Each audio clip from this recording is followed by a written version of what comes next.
اور اپنی اولاد کو مفلسی کے خوف سے قتل نہ کرنا، کیونکہ ان کو اور تم کو ہم ہی رزق دیتے ہیں۔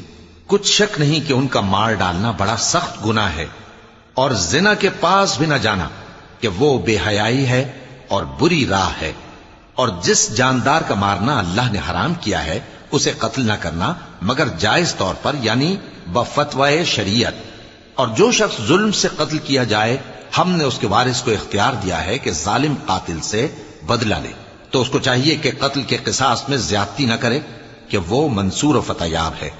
اور یتیم کے مال کے پاس بھی نہ پھٹکنا مگر ایسے طریق سے کہ بہت بہتر ہو، یہاں تک کہ وہ جوانی کو پہنچ جائے۔